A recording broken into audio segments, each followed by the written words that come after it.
Hah? Dua, aduh pusing. Pala otak, pala Barbie pusing. Bolak-balik. Maju, mundur. Maju, mundur.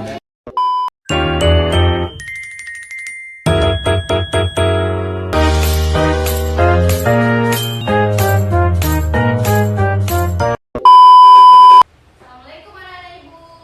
Waalaikumsalam ibu.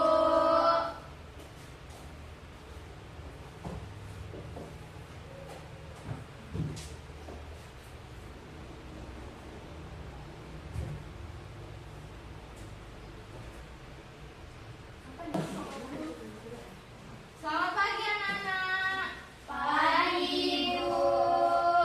Apa kabarnya nih anak-anak ibu? Masih semangat gak hari ini? Masih ibu.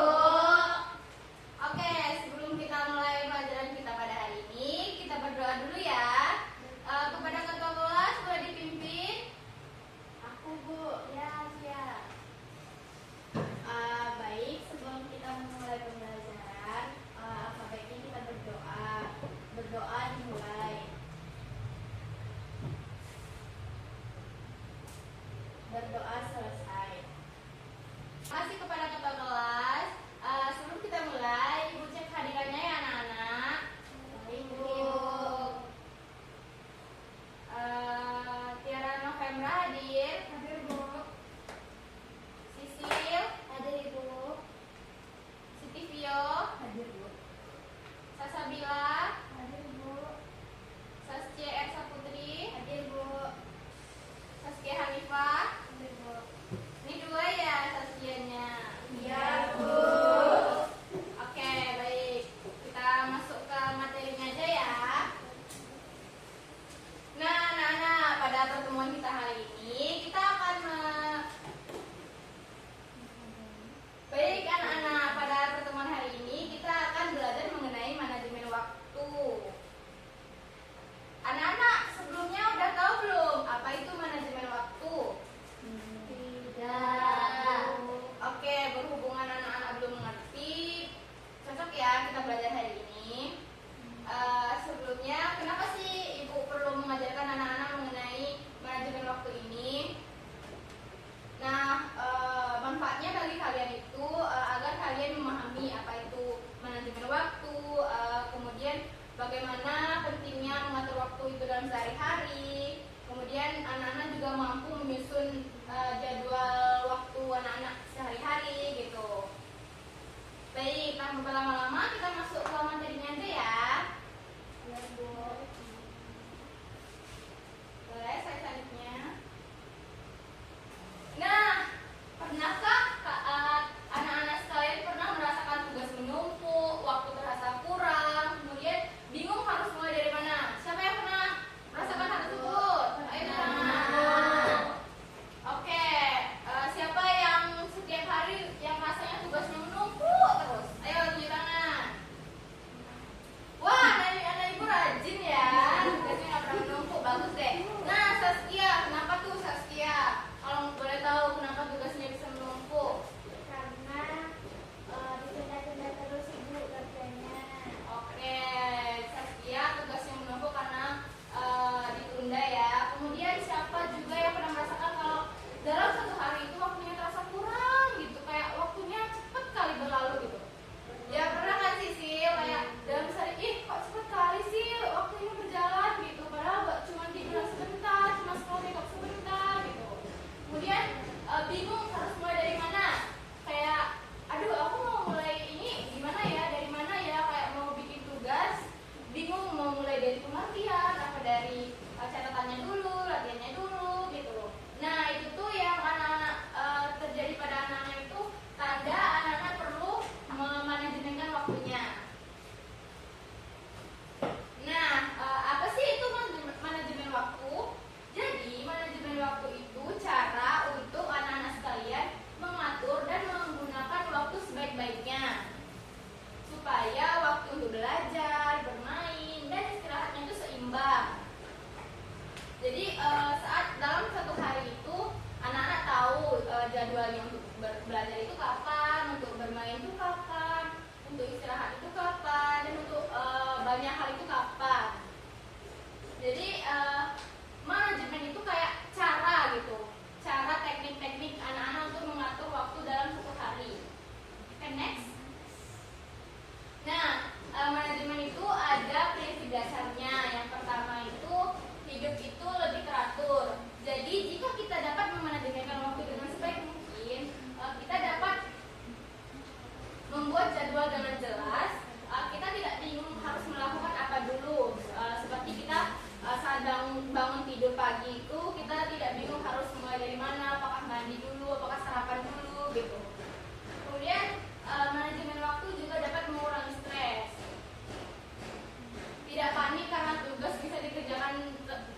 waktu. Jadi saat kita bisa mengatur waktu kita dengan sebaik mungkin, kita dapat mengerjakan tugas itu dengan baik, dengan fokus gitu. Jadi kita tidak terlalu terburu-buru. Selanjutnya membantu mencapai prestasi. Waktu belajar yang cukup, hasil belajar jadi maksimal. Jadi dengan kita belajar dengan waktu yang cukup untuk otak kita bisa mengingat dengan baik. Jadi saat ujian kita tidak bingung, oh yang ini apa ya tadi belajar jawabannya. Nah dengan materi yang udah kita pelajari dengan cukup waktu, kita dapat mengingat dengan baik. Saat kita mengisi ujian, kita dapat mengingat, oh iya ya jawabannya ini saat aku belajar yang itu gitu. Kemudian dengan manajemen waktu, kita tuh juga bisa dapat punya waktu senggang, bisa santai karena tugas sudah selesai. Jadi saat anak-anak sekalian udah mengerjakan tugas dengan waktu yang ditentukan dengan benar, setelah tugasnya selesai, anak-anak bisa beristirahat, bisa main HP atau bermain dengan adik atau berkumpul dengan keluarga. Oke, next. Mengapa pentingnya kita belajar manajemen waktu? Jadi memanajemenkan waktu itu sangat penting bagi kehidupan anak-anak sekalian. Yang pertama itu prioritas. Dahulukan yang penting dan tidak mendesak. Jadi dalam satu hari itu pasti kita punya kegiatan yang berbeda-beda. Nah itu kita harus mendahulukan yang penting. Contohnya itu kalau misalnya kita besok mau ujian, kita harus belajar dulu, tidak bermain HP dulu gitu. Utamakan belajar, jangan bermain HP. Kemudian disiplin, konsisten menjalankan jadwal yang sudah dibuat. Jadi saat anak-anak sudah membuat jadwal dari subuh, bahkan dari pagi, itu sampai mau tidur lagi malamnya, anak-anak konsisten menjalankan jadwal itu dari bangun tidur, dari bangun hingga tidur lagi. Kemudian seimbang, atur waktu untuk belajar, istirahat, hobi, dan keluarga. Jadi dalam satu hari itu, anak-anak mengatur waktu untuk belajar dari jam berapa ke jam berapa, kemudian waktu istirahatnya juga apakah udah belajar, istirahat, kemudian dengan hobi itu anak-anak bisa di waktu libur, di weekend, anak-anak bisa melakukan itu tuh hari itu untuk menjalankan hobi seperti main basket atau scroll TikTok. Siapa hobinya scroll TikTok di sini? Wah, scroll TikTok ya hobinya. Dance TikTok itu ya, Velocity ya. Kemudian keluarga. Nah, keluarga itu penting juga kita mengatur waktu dengan keluarga. Kita ngobrol dengan keluarga, bercerita dengan mama papa, anak-anak di rumah, gimana sih kegiatan anak-anak di sekolah tadi. Nah, itu perlu anak-anak untuk bercerita dengan membagi cerita dengan ibu atau ayah anak-anak. Kemudian fleksibel. Jadwal bisa disesuaikan jika ada hal mendesak.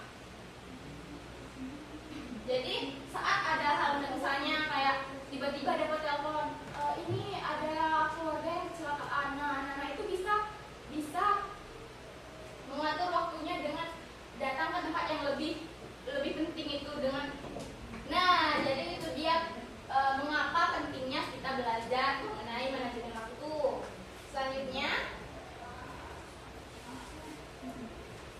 Selanjutnya itu kiat mengatur waktu. Yang pertama itu, benar ya Nana? Yang pertama itu buat jadwal harian. Jadi anak-anak itu tulis apa yang mau anak-anak lakukan pada satu hari itu dari pagi, bangun pagi. Misalnya hari ini nih, nanti sore anak-anak menuliskan apa yang ingin anak-anak sekalian lakukan untuk besok hari. Dari bangun tidur itu contohnya seperti bangun, kemudian sholat subuh, kemudian mandi, sarapan. Nah, kemudian dilanjutkan lagi dari jam sekian sampai jam sekian sekolah gitu. Itu tulis rencana dari pagi sampai malam, sampai tidur lagi. Kemudian gunakan to-do list. Catat tugas harian, lalu beri tanda centang setelah selesai. Jadi tadi kan anak-anak sudah menuliskan rencana dari pagi sampai malam. Nah, apa yang sudah anak-anak lakukan tuh centang, diberi tanda. Wah, kalau ini sudah terlaksanakan gitu. Selanjutnya, terapkan teknik 50-10. Belajar fokus 50, istirahat 10 menit agar otak kita tuh tidak lelah. Jadi saat kita belajar, saat anak-anak belajar, anak-anak tuh belajar 50 menit. Anak-anak mengatur apa sih namanya itu? Mengatur timer. Jadi anak-anak itu mengatur timernya atau waktunya 50 menit. Nah, saat waktu di handphone anak-anak itu berbunyi, nah itu tuh anak-anak boleh berhenti untuk beristirahat selama 10 menit. Nah, selama 10 menit itu anak-anak buat lagi waktunya selama 10 menit. Kalau udah bersuara, itu tuh anak-anak harus menghentikan kegiatan main HP-nya, kegiatan beristirahatnya, mau itu main HP, makan atau mendengarkan musik, itu dilakukan di saat istirahat agar otak anak-anak itu tidak lelah, tidak hanya berpikiran untuk belajar nanti lama-lama jadi stres anak-anak sekalian. Nah, selanjutnya kurangi distraksi. Jauhkan HP atau matikan notifikasi saat belajar. HP saat kita belajar itu kalau bisa disimpan aja, dikasih sama mama atau ditaruh dalam lemari, taruh di bawah bantal, itu juga bisa agar saat anak-anak belajar itu fokus gitu, tidak memikirkan handphone, apa yang ada di handphone atau ada chat dari ayam bebeknya, itu kita diemin dulu ya, kita silent dulu. Nah, itu tuh perlu dilakukan agar proses belajar kita tuh jadi lebih berkonsentrasi gitu. Next, skala prioritas, metode 4 kota Eisenhower. Jadi yang pertama itu penting dan mendesak, kerjakan segera. Jadi apa yang terjadi dalam satu hari itu, yang penting, yang mendesak itu harus dikerjakan lebih utama gitu. Contohnya ada PR yang harus dikumpulkan esok, belajar untuk ulangan hari ini. Jadi untuk tugas besok ada PR, anak-anak itu harus mengerjakannya terlebih dahulu supaya saat besok hari anak-anak tidak keteteran saat diminta tugasnya oleh guru lain. Kalau sama ibu nggak ada tugas ya.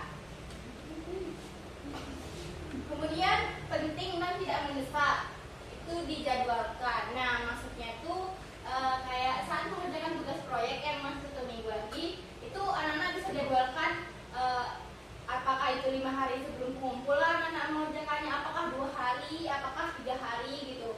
Nah, itu tuh kan dia tuh penting, tapi tidak mendesak gitu. Bisa dikerjakan kapan saja sebelum deadline-nya, sebelum waktu pengumpulannya.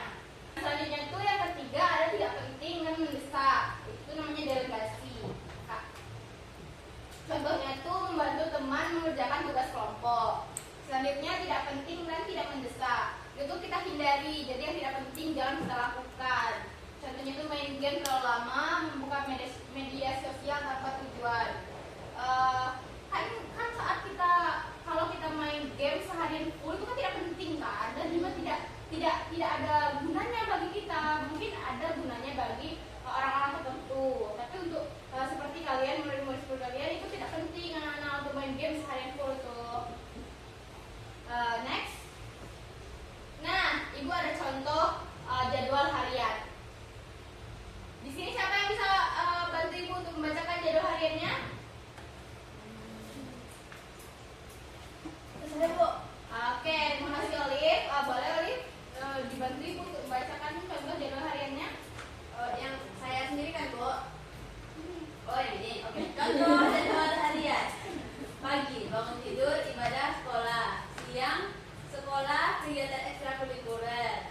Petang mengerjakan PR, olahraga dan hobi. Malam belajar, persiapan esok hari, lalu tidur. Oke, terima kasih Olive. Beri apresiasi kepada teman kita. Nah, anak-anak ini contoh jadwal harian. Jadi pagi itu kan Olive melakukan bangun tidur, kemudian setelah bangun tidur dia beribadah, kemudian sekolah. Nah, di siang hari itu Olive-nya masih sekolah, kemudian melakukan kegiatan ekstrakurikuler. Dan jika mengikuti kegiatan selanjutnya di petang atau sore itu tuh melaksanakan mengerjakan PR, olahraga dan hobi. Nah, di malam harinya tuh belajar, persiapan untuk esok harinya dan tidur. Nah, ini contoh jadwal harian yang perlu anak-anak buat, tapi nggak harus seperti ini ya. Sesuai dengan kebutuhan anak-anak di hari ini, esok atau esoknya lagi gitu. Next. Kemudian Ibu ada juga tips praktis untuk mengatur waktu. Jadi yang pertama itu mulai dari tugas yang sulit. Saat otak masih segar, kerjakan dulu pelajaran yang masih menantang. Nah, kan pasti anak-anak di sini banyak tugas matematika, biologi, ekonomi.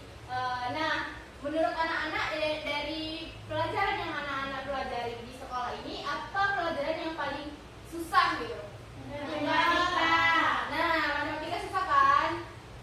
Jadi jika ada PR dari ibu matematikanya, anak-anak mengerjakan itu dulu. Saat otak anak-anak itu masih fresh. Jika otak kalian itu tidak segar, pasti kalian tuh bingung mau mengerjakan matematika itu gimana, kan kalian susah kan gitu. Jadi bisa jadi kalian stres dengan matematika itu. Kemudian gunakan alarm atau pengingat. Setel alarm di HP agar tidak mudah lupa waktu belajar dan atau istirahat. Jadi saat anak-anak belajar itu perlu disetel, gunakan alarm supaya anak-anak itu ada batas untuk belajarnya. Ada batas untuk belajar, untuk istirahat, gitu, untuk tidur, untuk bermain game bila perlu saat istirahat. Nah, jadi yang ketiga tuh ada belajar konsisten meski sebentar. 30 menit setiap hari lebih baik daripada 3 jam sekaligus di akhir pekan. Jadi jika anak-anak memiliki waktu yang senggang, itu lebih baik anak-anak kerjakan mana yang perlu dikerjakan dulu, apakah itu 5 menit, apakah itu 30 menit. Jangan dikerjakan di hari libur saja. Pokoknya 3 jam harus selesai deh, 1 jam harus selesai. Nah, itu nggak boleh ya, itu nanti berakibat pada kondisi tubuh anak-anak, bisa sakit gitu kalau anak-anak mengebut ke tugas-tugasnya gitu. Kemudian hadiahi diri sendiri. Setelah menyelesaikan jadwal dengan baik, beri reward kecil. Nah, tadi kan anak-anak sudah membuat jadwal hariannya kan. Jika sudah tercentang semua, itu anak-anak bisa memberi hadiah kecil kepada diri anak-anak bahwa anak-anak sudah mengerjakan apa yang seharusnya anak-anak lakukan pada hari itu. Apakah itu rewardnya main game atau jajan gitu. Siapa yang suka memberi reward kepada dirinya? Kia, reward yang biasa Kia lakukan itu apa? Jajan Ibu. Oke, Kia kalau sudah menyelesaikan tugasnya tuh jajan ya. Ada yang suka healing? Ada. Nah, itu healing itu juga termasuk memberi reward kecil pada dirinya ya, pada diri kita sendiri ya. Next. Nah, Ibu ada contoh video nih. Anak-anak simak ya.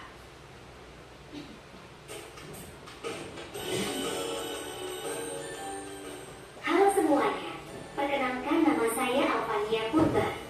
Halo semuanya, perkenalkan nama saya Inan Simanora. Perkenalkan, saya Lili Saragi. Halo teman-teman, perkenalkan nama saya Puji Simanjuntak. Halo, perkenalkan nama saya Reza Saragi. Dan perkenalkan nama saya Melani Mani. Yuk saksikan video kami.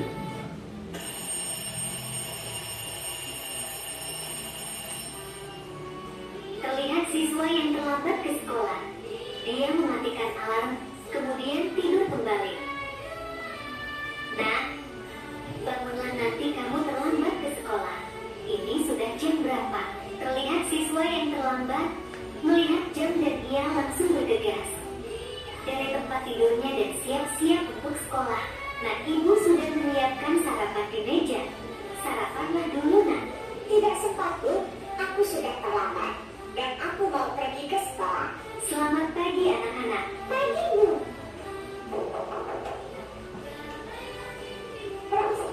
Saya mau masuk. Ini sudah jam berapa? Kenapa kamu terlambat? Datang ke sekolah. Mohon maaf, Bu. Saya tadi terlambat banget, Bu. Kok bisa terlambat? Emangnya kamu jam berapa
video yang kedua ya.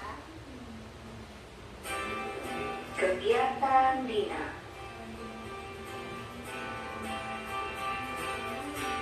Dina bangun tidur pukul 5 pagi.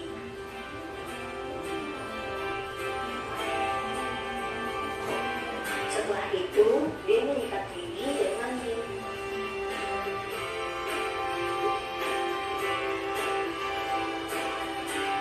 Setelah mandi, Dina sarapan.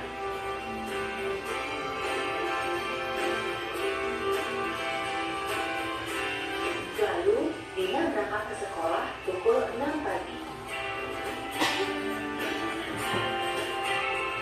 Dan tiba di sekolah pukul setengah 7 pagi.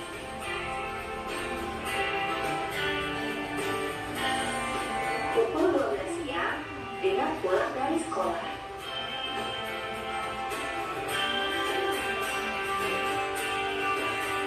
Setelah sampai di rumah, Dina makan siang.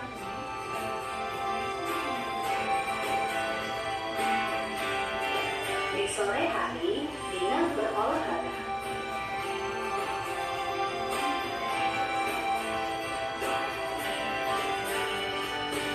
Pada pukul 7 malam, Dina makan malam.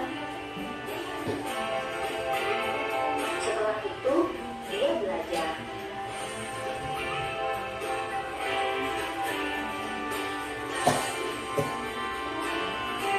Setelah belajar, Dina tidur.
tentang jadwal harian aku sehari-hari.